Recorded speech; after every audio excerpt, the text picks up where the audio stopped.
The most coveted suit silhouette in the world right now, wide shoulders, roomy chest, draped fabric that moves with the body, is a look the US government once made it illegal to manufacture. Not metaphorically illegal, flat out banned. The same relaxed, generous cut that Armani and Zegna are selling today as the future of tailoring, the War Production Board bans from every legitimate American tailor in 1942. You may know this silhouette by another name, the zoot suit. The fashion industry has kept this quiet for more than 80 years. Here is what actually happened. The number at the center of this story is 26. That is the percentage cutback in wool fabric the War Production Board sets as its target. 11 million Americans are in uniform by 1942. Every one of them needs fabric. So in February of that year, the board calls 800 fashion industry representatives to a meeting at the Hotel Astor in Manhattan. The man presenting the plan is H. Stanley Marcus, on leave from his role as vice president at Neiman Marcus, the same department store that will spend the next 80 years selling you the exact kind of wide-shouldered draped suit that is about to become illegal. His instruction to the room is 4 words, minimum rather than maximum. The resulting regulation is Limitation Order L85.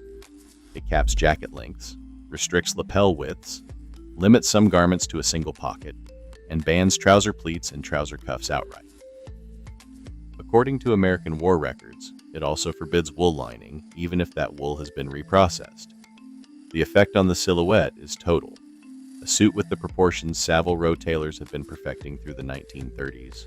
Generous chest, easy shoulders, trousers that sit with real room through the thigh, becomes physically impossible to produce legally inside the United States.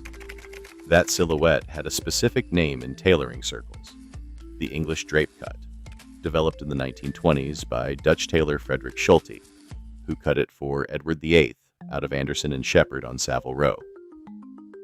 That lineage, from Schulte's cutting table to the streets of Los Angeles, is the part nobody mentions. Most legitimate tailoring companies fall in line within weeks. What they produce instead is the victory suit. Shorter jacket, narrower everything. Rayon blended with remaining wool to stretch the supply.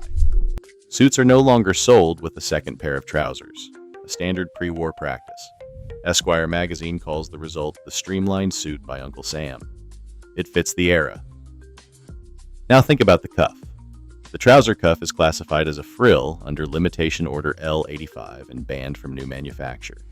The social pressure becomes so intense that many men keep perfectly good pre-war suits, with cuffs, hanging in their closets rather than wear them outside.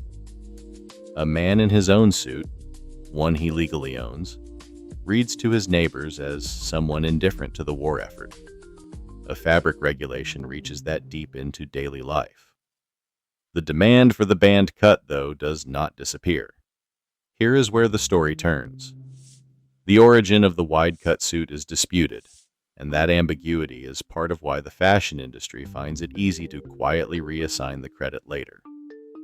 The New York Times traces one version to Clyde Duncan, a black busboy in Gainesville, Florida, who orders a wide-cut suit from a local department store in the 1930s. Another version puts the origin in Harlem's ballrooms, where tap and Lindy Hop dancers need fabric that allows the body to move across a dance floor in ways a fitted suit cannot. The wide trouser, the roomy jacket, the draped chest, these are not stylistic excess. They are performance engineering. The fashion industry later packages this as luxury. The origin is utility. Cab Calloway carries the style to mainstream America through his stage performances and films, wearing it from the 1930s into the war years. In his own 1938 dictionary of jazz vocabulary, he calls it the ultimate in clothes, the only totally and truly American civilian suit. By 1942, the wide-cut suit is worn by young black and Mexican American men in cities across the country. Among them, per period records, is a young man not yet known as Malcolm X, wearing a silhouette the government has just made illegal. In the Mexican-American community, the men and women wearing this cut had a name: Pachucos and Pachucas. A subculture with its own language, its own codes, its own claim on the silhouette. A network of bootleg tailors operating out of Los Angeles and New York keeps producing the band cut throughout the war. Underground. Cash only. No advertising. They supply a sustained market. Because a generation of young men refuses to trade the wide-cut suit for the victory suit, and the government has no practical means of searching every back room in every neighborhood. Life magazine publishes photographs of zoot suiters in 1942. The editorial describes the images as solid arguments for lowering the Army draft age to include 18-year-olds. That line tells you exactly how the mainstream of 1942 reads the band suit. It tells you almost nothing about the men wearing it. By August of that same year, the Sleepy Lagoon murder trial put 17 young Mexican-American men in prison on evidence that would not survive a serious legal challenge. The prosecution explicitly uses their clothing as proof of criminal character. The suit, in 1942 Los Angeles, is not a neutral garment. It is evidence. In June 1943, servicemen and white civilians attack Mexican-American and black youth across Los Angeles in what becomes known as the Zoot Suit Riots. The men being attacked are, in many cases, wearing a silhouette the government has already banned. The Pachucos and Pachucas targeted in those riots were not wearing a fashion statement. They were wearing a refusal. The tailoring and the violence are, historically, the same story. It is a story the fashion industry has preferred not to examine. But the suit wins. The moment wartime rationing ends, the silhouette comes back. By the late 1940s, double-breasted jackets with wider lapels are returning to mainstream menswear.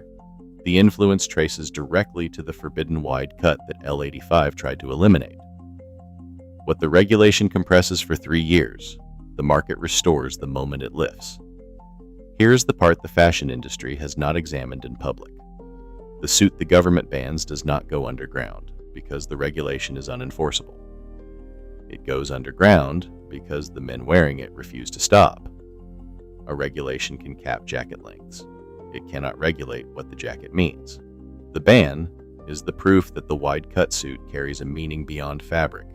You cannot legislate a silhouette out of existence when the people wearing it have decided it represents something. The regulation lasts less than 4 years. The suit lasts a century. Now look at what Trendalytics publishes in April 2026. Searches for relaxed tailoring are up 554% year-on-year. Armani and Zegna are leading the movement, favoring fluid drapes and oversized lapels on double-breasted suits. Every major style publication calls the wider, looser draped silhouette the defining men's look of the year. Some are calling it quiet luxury. Others are calling it a tailoring renaissance. The cut the War Production Board bans in 1942 is the cut the luxury fashion industry is selling for several $1,000s in 2026 and calling a renaissance. It is not a renaissance. It is a return. The same proportions. The same physics of how fabric falls across the shoulder. Frederick Schulte's English drape. Translated through Harlem ballrooms and Pachuco back rooms and bootleg tailors, arriving in 2026 as if no one had worn it before.